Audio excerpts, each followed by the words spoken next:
लक्ष्य न ओझल होने पाए, कदम बढ़ाता चल, मंजिल तेरे पग चूमेगी आज नहीं तो कल। आज लेकर आए हैं मैथ का ऐसा ज्ञान जो कर देगा आपके जीवन का कल्याण। जी हाँ, यह गणित नहीं बल्कि जादू है। हर बच्चा पढ़ने के बाद एक लक्ष्य रहता है कि हमें शासकीय नौकरी मिले, लेकिन कहीं ना कहीं गणित में कमजोर होने की वजह से उस मुकाम को हासिल नहीं कर पाता जिस मुकाम की वह इच्छा रखता है। लेकिन अब घबराने की जरूरत नहीं है। आप सभी हमारे चैनल में ऐसे सभी सवालों के जवाब बहुत आसानी से पाएंगे। तो लीजिए हम चलते हैं संख्याओं के ज्ञान की ओर।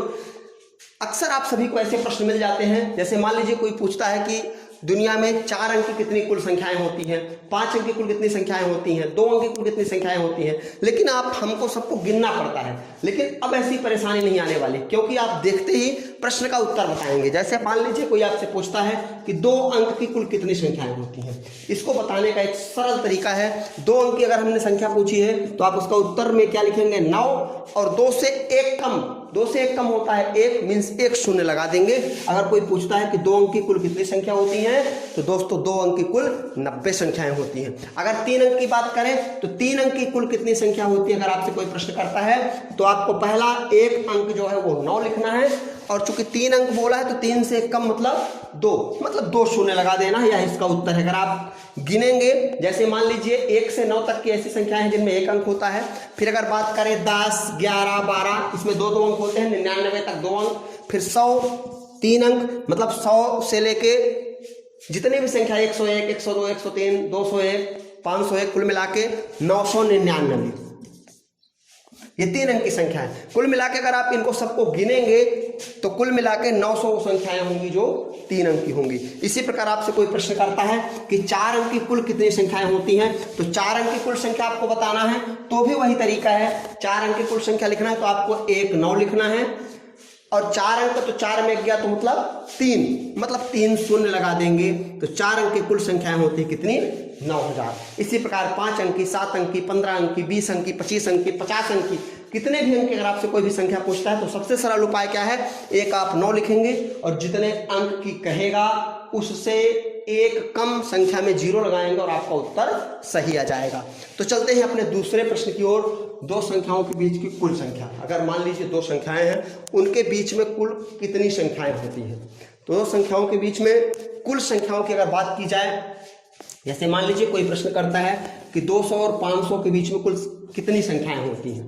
200 और 500 के बीच कुल कितनी संख्याएं होती हैं। तो 200 और 500 के बीच में अगर आप संख्या गिनेंगे तो समय लगेगा, लेकिन एक आपको बहुत ही सुंदर सा तरीका बताते हैं जिसमें आप बिना गिने बताएंगे उसका उत्तर कि 200 और 500 के बीच में कितनी संख्याएं होंगी। तो 200 और 500 के बीच में अगर आपको संख्या निकालना है दोस्तों, तो क्या करना है, 500 माइनस 200 और उसमें से माइनस 1 और कर देंगे, आपका उत्तर आ जाएगा। 500 में 200 चला गया तो कितना जाएगा, 300, और 300 में 1 चला गया मतलब आ गया 299। बिल्कुल सही जवाब है। मतलब 200 और 500 के बीच में अगर आप संख्या गिनेंगे तो आपको 299 मिलेंगे।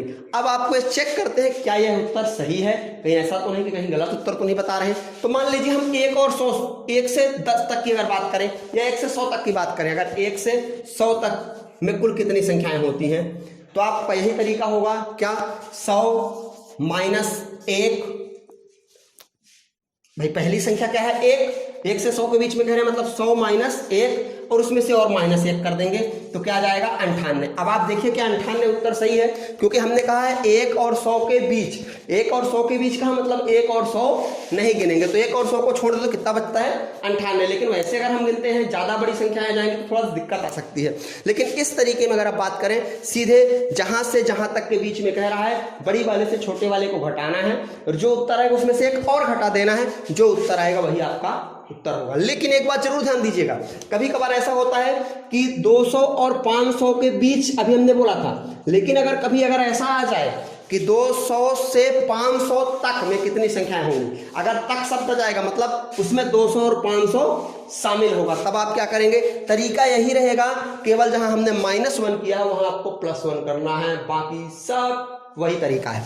तो 500 माइनस 200 और +1 करना है भैया, 500 में 2 चला गया तो 300, और 300 में एक और जोड़ेंगे तो हो जाएगा 301। कहने का तात्पर्य क्या है, अभी आपने देखा था 299 कब आया था, जब 500 और 200 के हमने बीच में बात की थी। 200 और 500 के बीच में अगर करेंगे तो 200 और 500 शामिल नहीं होगा। लेकिन अगर कोई पूछता है कि 200 व 500 तक में कितनी संख्याएं होती हैं, मतलब 200 और 500 को गिना जाएगा। जब 200 और 500 को गिनेंगे तो 500 में से 200 घटा के उसमें एक जोड़ देंगे तो आ जाएगा 301। आप देख रहे हैं 2 बढ़ गया, जोड़ तो हम एक रहे लेकिन बढ़ कितना रहा 2। मतलब कहने का तात्पर्य 200 और 500 दोनों जुड़ गए हैं। चलिए कुछ और प्रश्न आप सभी के बीच में रखते हैं। जैसे मान लीजिए 200 और 500 के बीच में कुल कितनी संख्या होती है, तो जो हमने पहले आपको समझा दिया है, 200 और 500 के बीच में अगर आपको संख्या निकालनी है तो आप पहला काम क्या करेंगे, 500 माइनस 200 और माइनस 1। 500 में 200 चला गया तो 300, 300 में 1 जाएगा तो कितना जाएगा 299। लेकिन अगर मान लीजिए इसी में कोई प्रश्न कर दिया कि 500 और 200 के बीच में कितनी सम संख्याएं हैं, 500 और 200 के बीच में, 200 और 500 के बीच में कितनी विषम संख्याएं हैं, तो आपको थोड़ा एक अलग तरीका लगाना है। जैसे मान लीजिए 200 और 500 के बीच में कितनी सम संख्या पूछ रहा है, तो 200 के बाद सम संख्या की अगर बात करें तो 200 के बाद 202, 204, 206 डेट डैश करके लास्ट में होगा 498। तो आपको अगर सम संख्या पूछेगा तो आप 200 के बाद 202, 204, 206 लास्ट में आएगा 498। सम संख्या पूछ रहा है तो आप जो अंतिम संख्या है उसमें से जो पहली संख्या है उसको घटा के बटे 2 और प्लस 1। तो जैसे 498 माइनस 202 बटे 2 प्लस 1। 498 में 202 चला गया तो कितना आएगा 296 बटे 2 प्लस 1। 296 में 2 चला गया तो कितना जाएगा 148। 296 में 2 का भाग दे दिया तो कितना जाएगा 148। भाई 2 से 2 एक कम 2, 2 चौको 8, एक बचा तो 16 हो गया, 2 अट्ठे 16, 148 और प्लस 1 तो माने आ गया 149। ठीक। अगर कोई पूछता है कि 200 और 500 के बीच में कितनी विषम संख्या है, तो भी आप विषम संख्या की अगर बात करें तो 200 और 500 के बीच में विषम संख्या क्या आएंगी, 201, 203 ऐसे करके लास्ट में आएगा 499। यही तरीका आप यहां भी लगाएंगे, 499 माइनस 201 बटे 2 प्लस 1।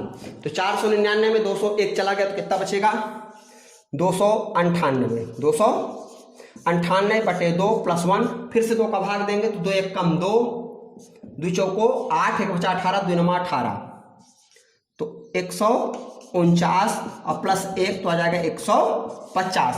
मतलब अगर 200 से 500 के बीच में अगर आप बात करें तो सम संख्याएं कितनी होंगी 149, विषम संख्या कितनी होंगी 150। अगर दोनों को जोड़ दें तो आप देखेंगे 150 और 149 जोड़ दिया तो 9, 5, 4, 9 और 1, 1, 2 मतलब 299। मतलब 200 से लेकर 500 के बीच में कुल कितनी संख्याएं होंगी 299, जो पहले भी हमारा आया था। कहने का तात्पर्य हमारा सवाल सही है कि अगर 200 और 500 के बीच में संख्या निकाली जाए तो कुल 299 संख्याएं होती हैं। उनमें से अगर बात करें सम संख्या तो 149 होती है और विषम संख्या होती है 150। कैसे निकाला हमने आपको बताया। अगर 200 और 500 के बीच की संख्या निकालनी है तो आप 500 से 200 को कम करेंगे, उसमें से एक और कम कर देना है। 500 से 200 कम किया तो 300, 300 में एक कम किया तो कितना गया 299। अगर बात करें कि 200 और 500 के बीच में कितनी सम संख्या है, तो सम संख्या में आप जाएंगे तो पहली 202, फिर 204, 206, 208, इसी प्रकार लास्ट में 498। तो 498 माइनस 202 बटे 2 प्लस 1। 498 में 202 गया तो कितना गया 296 बटे 2 प्लस 1। 296 में 2 का भाग दिया तो 148 प्लस 1 मान 149। ऐसे इधर विषम संख्या अगर बात करें तो 200 और 500 के बीच में पहली विषम संख्या 201, फिर 203 ऐसे करके लास्ट में आएगी 499। फिर वही तरीका 499 से 201 को घटा के बटे 2 प्लस 1। 499 से 201 घटाया कितना गया 298, 2 का भाग दे दिया तो आ गया 149। 149 में एक जोड़े तो आ गया 150। निश्चित रूप से मुझे पूरा विश्वास है कि आपको ये वीडियो पसंद आया होगा और इसी तरह के और अच्छे से अच्छे वीडियो प्राप्त करने के लिए हमारे चैनल को सब्सक्राइब करें और ज़्यादा से ज़्यादा शेयर करें, जिससे आप सभी का ज़्यादा से ज़्यादा मैथ का ज्ञान मिल सके और अच्छे से अच्छा इस वीडियो का फ़ायदा उठा सकें। धन्यवाद।